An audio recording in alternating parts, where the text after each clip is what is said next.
just need you to tell me when 28 minutes. Together we ride. Season 4! Season 4 of Real Talk with me, Emma G. And Dinah, where we will be coming at you every week with real, honest, authentic conversations with executives and healers, creatives and entrepreneurs about real conversations, authenticity, and what mental health sounds like. Yes, raising the vibration one conversation at a time. Every Monday, tune in here live.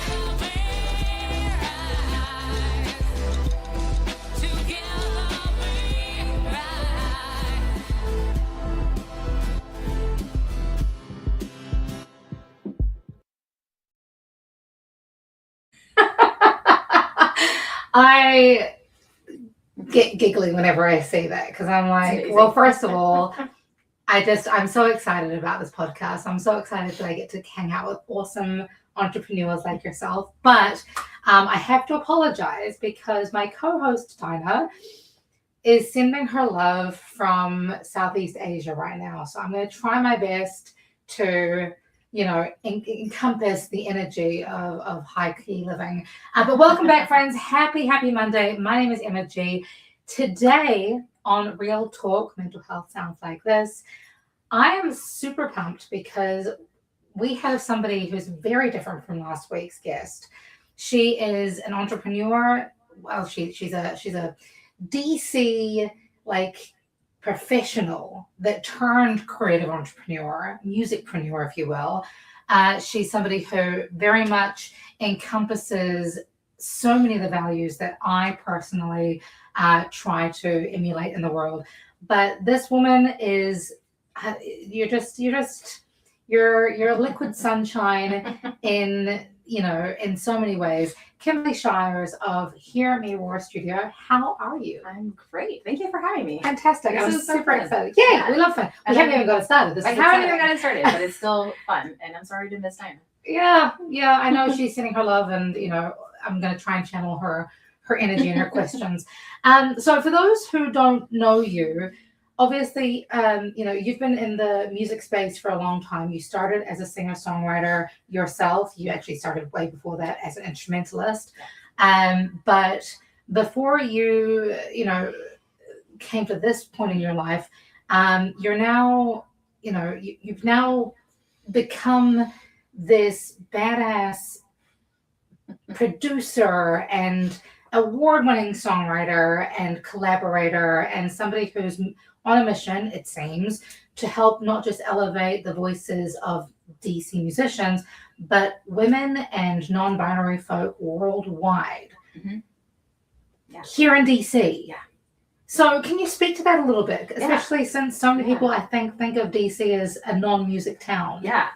I mean, they do, but we have a lot of great infrastructure here and a lot of great studios here.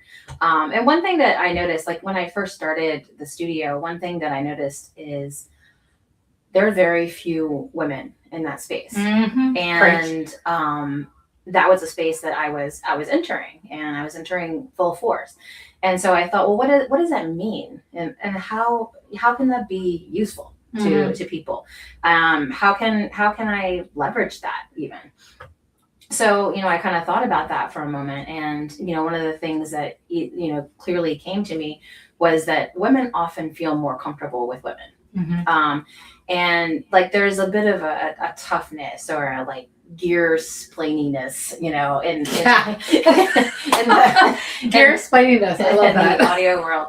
And from me, you're gonna get words like gearsplaininess, not the inmate 45. I don't talk in serial number, kind of thing. Right. And I always found that a bit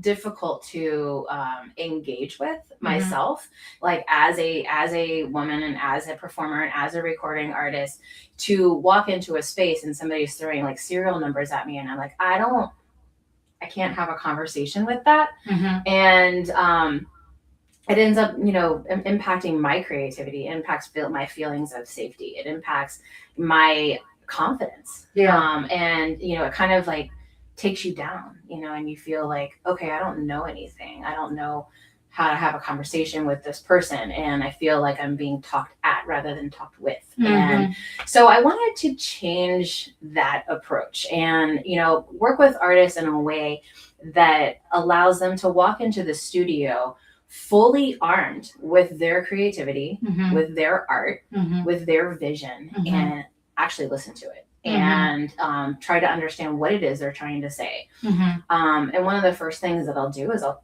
talk to them about their art, talk to them about their music, talk to them about, what was their headspace when they wrote it. And that's when you start getting into the underbelly of why they even create. And that's where it like really starts to intersect with the mental health aspects.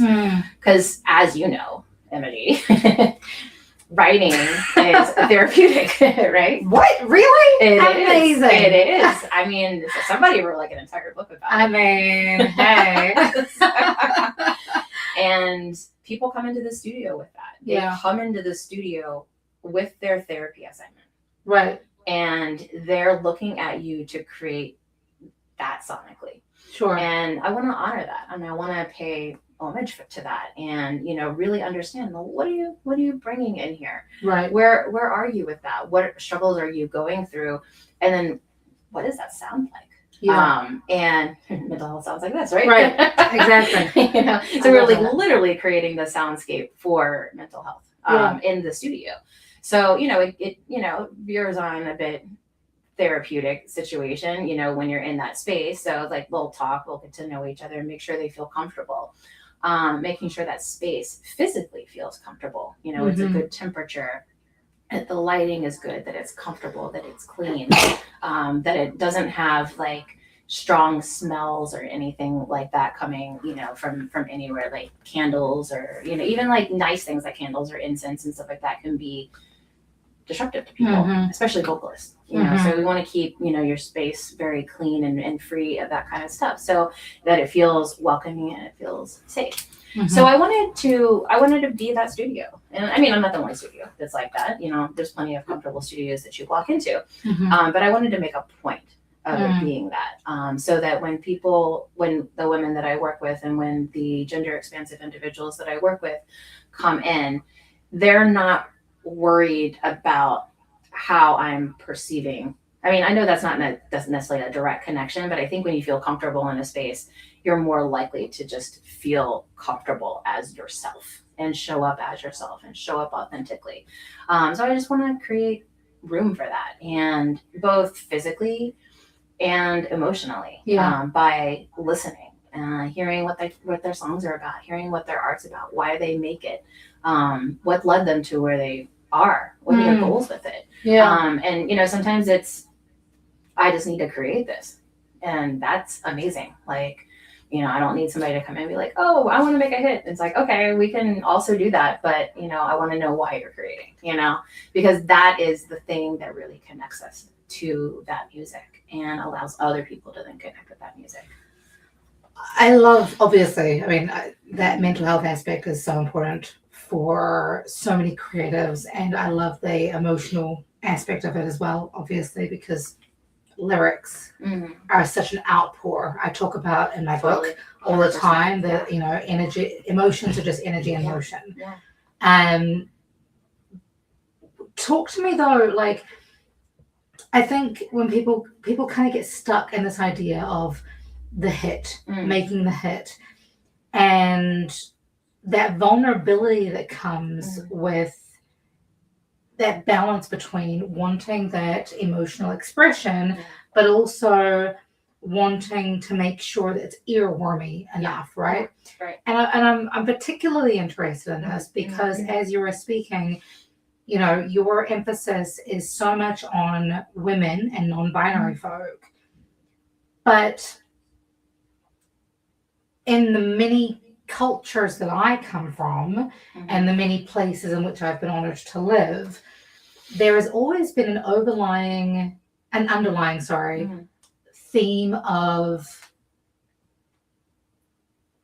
women tending to be competitive with or jealous of or just really conflicting with other women. Yeah. one of the things I love about the DC environment Yeah. is that there seems to be a huge sisterhood Yeah. here. Yeah. And I think that your business very much lends to that co-opetition, Yeah. together we rise mindset. Mhm. How did you come to establish that in a world that very much kind of Yeah. idealizes women against women? Yeah. I don't have space for that. You don't have space for that mindset, or Yeah. what do you mean? I don't feel that way, I guess. Good. And This is why we're friends. yeah. The funny thing about it is like I do have this business that's very like women focused, but I'm like kind of a dude's girl also. You know, which is like interesting, you know, like I get along really, really well with men as well. I get along well with everybody. But like, you know, for example, like, you know, when you find yourself, you know, at a dinner party and maybe it's a more traditional group of people and, you know, the women go off to one side and the men go off to the other side, I tend to sit with the men. Oh, interesting. You know? I don't know. That doesn't really answer your question. But I think like some of that cattiness I find just really off-putting. Yeah. And there's enough space in this world for all of our greatness. Right. So there isn't this like feeling of, well, you're great, therefore I'm not great. And I think that's where like this like scarcity mentality comes from. That is like, if somebody else has that shine, I don't have that shine, or there's not room for anyone else to shine. And I just don't believe that. So greatness isn't like pie. There's enough to It's go not around. a pie. Yeah. No, it's not a pie. And I Interesting. think like when you bring two greatness together in the studio and you're bringing those ideas, you know, from everybody, you're just compounding greatness. Yeah. You know, and I think that's really amazing. I mean, sometimes the artists that I work with, not sometimes, a lot of the times, the artists that I work with come up with amazing ideas that I wouldn't have come up with, and we incorporate them. Yeah. And then I build on their idea, and then they build on my idea, and then I build on their idea. And it's this beautiful collaboration going back and forth that then creates something that neither one of us would have thought up on our own. Right. Like the music I create for the artist sounds nothing like the music I create for myself. Right. You know, I've noticed that. It's like it's all over the map and Yeah. like all over different genres and things like that. So it's a lot of their inputs and their artistry that's shining through, and I'm trying to amplify their artistry rather than recreate their artistry. And I think that's one of the things that maybe sets me apart. I'm not the only producer that does that, but I think that a lot of times, and I hear this a lot from artists that I work with, that they've had experiences, and I wouldn't say that it's necessarily a men thing. It's just that most other producers are men. So, you know, it kind of falls that way. But they go into a studio and they feel like they couldn't speak to their vision, that their ideas weren't listened to, that they were overridden, and they weren't asked. So it was like they were told. And like, oh, this is how your song should be. And I don't approach it that way. I think a lot of times we think, you know, as musicians and as songwriters, like this song is like a life form of its own, you know? And so like the song will tell us, you know, what it wants. But who's the mouthpiece of the song? Is it me or is it the artist? Right. I believe it's the artist.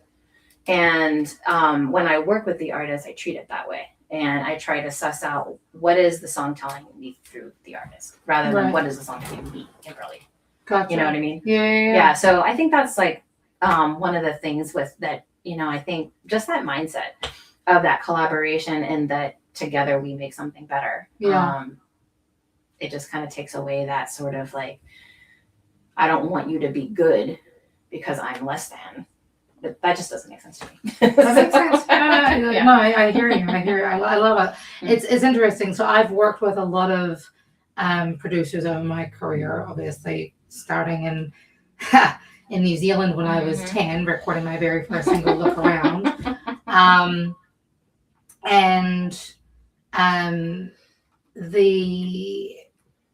It's been, to your point, it's only ever been male producers. Don't worry about it. you know, it's only ever been male producers, but I feel like it's more like an energy thing, right? Like it's not just it's not about that necessarily being told how your song should be, but it's about understanding the wavelengths that you're both on as you're producing the music. Yeah. You know, my first single, Look Around, Yeah.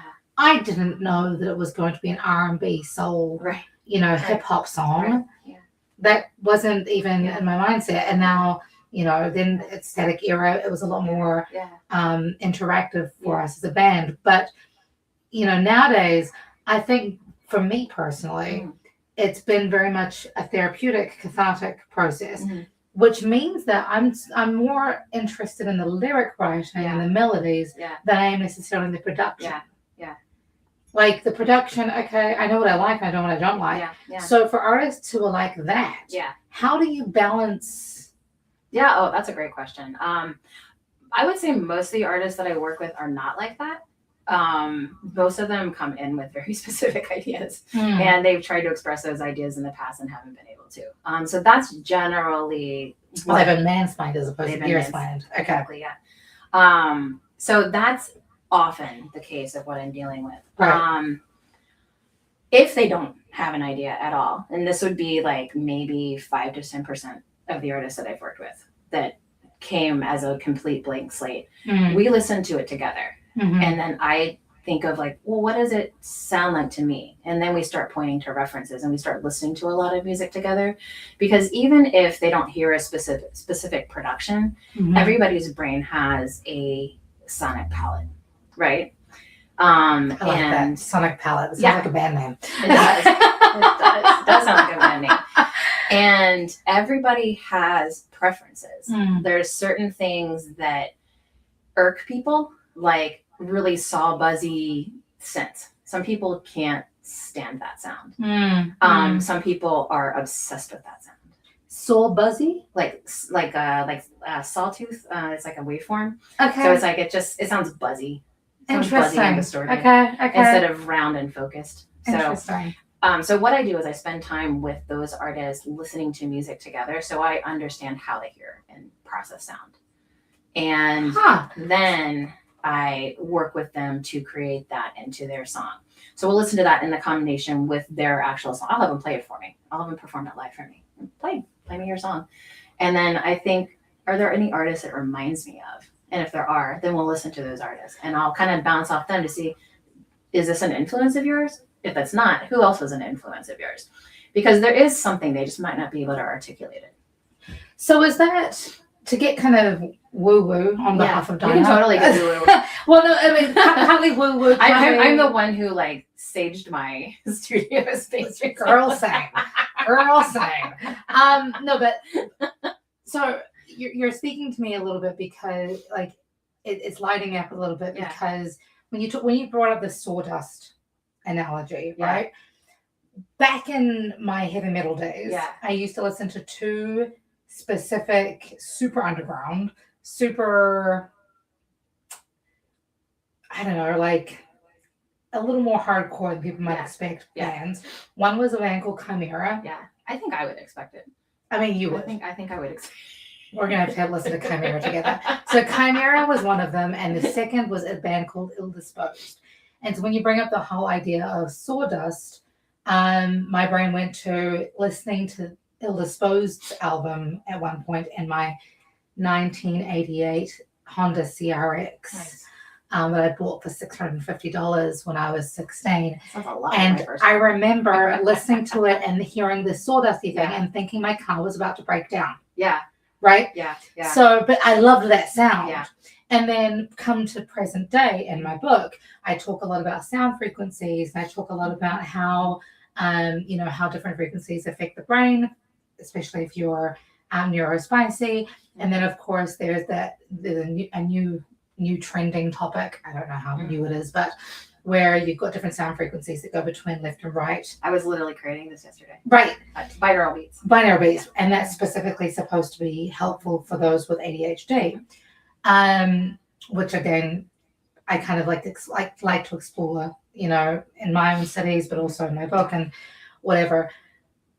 how does that kind of relate to what you give with what you create with your artists? Yeah. Because I think so many people don't even understand Yeah. how scientifically impactful Yeah.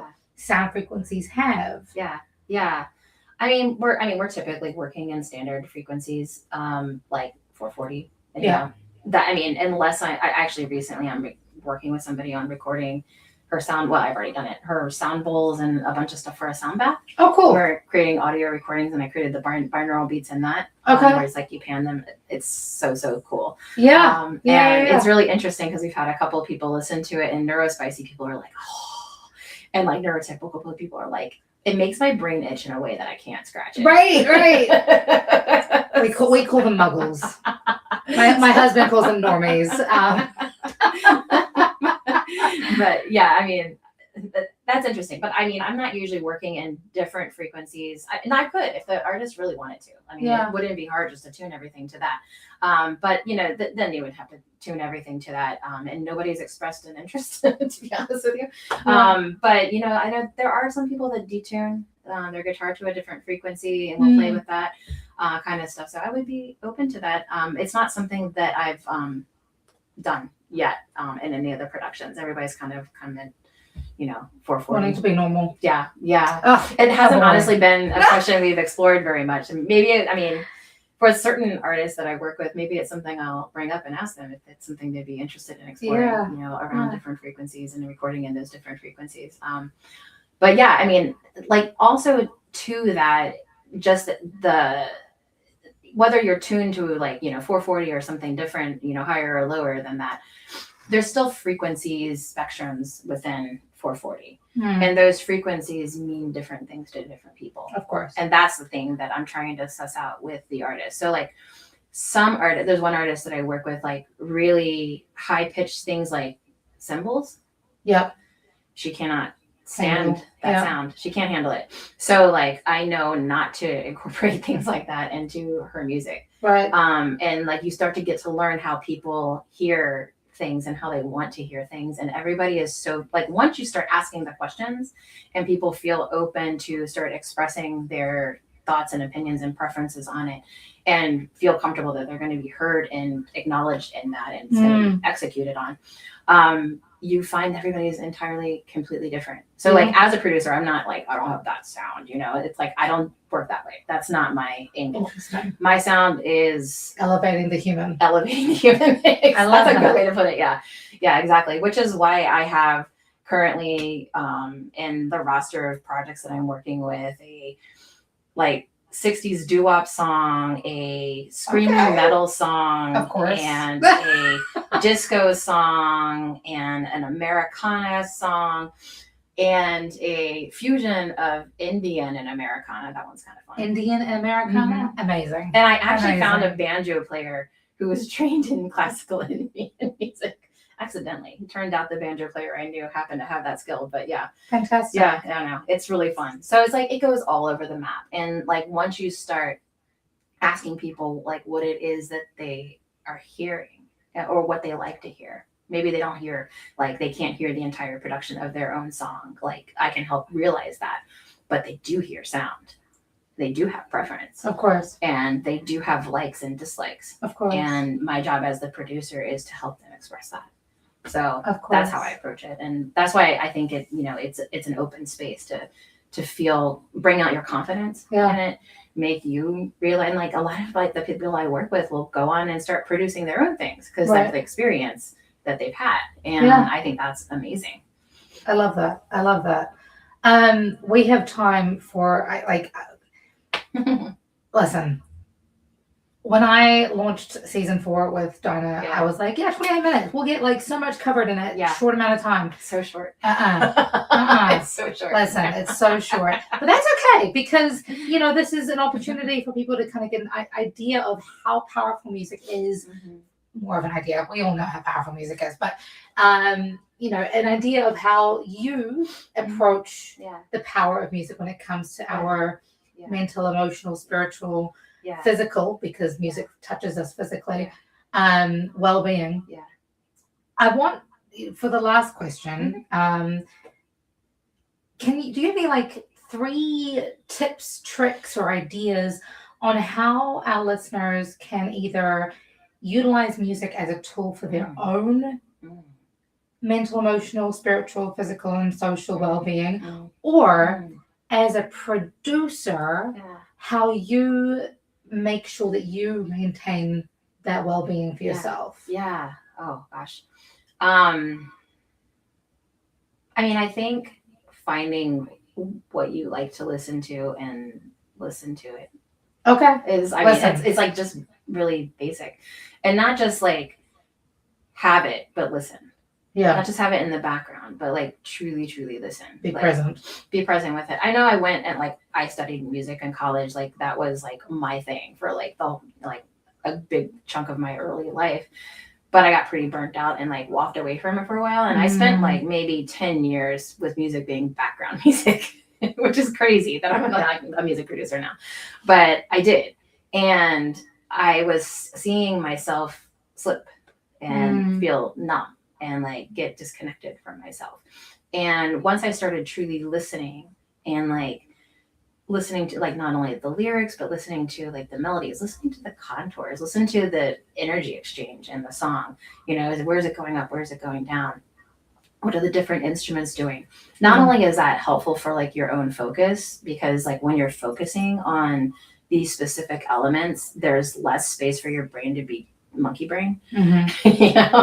Yeah. Like if you just sit there and you're listening just to the bass part and focusing on that, 1, it's training you what a bass player does, but 2, it's aiding in your focus that allows you to not be spiraling. Sure. You know, and I think that's really important. Number 2.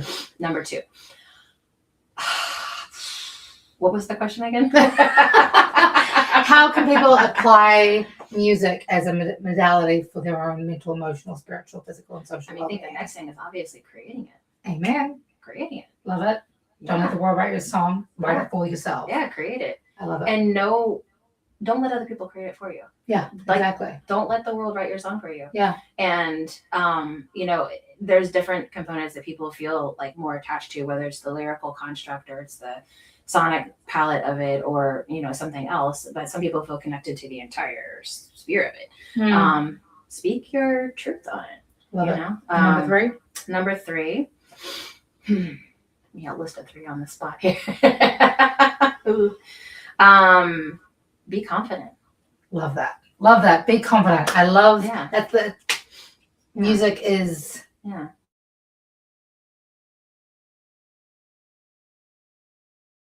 Oh, thank you so much for hanging out with us. My name is Emma G. This is Kimberly Shires of Hear Me Roar Studio. She is able to be contacted in the description links below. Feel free to reach out to her if you are a producer, if you are a singer, if you are just a human wanting to know more. Until next time, friends, be good, be kind, spread love like it's going out of fashion, and peace be with you. 'Cause I am searching, don't need to look outside myself to know that I am whole. And I've been learning, made it through the darkest storms, and I'm coming to my own. And I am worthy of love. I can learn to love myself just because.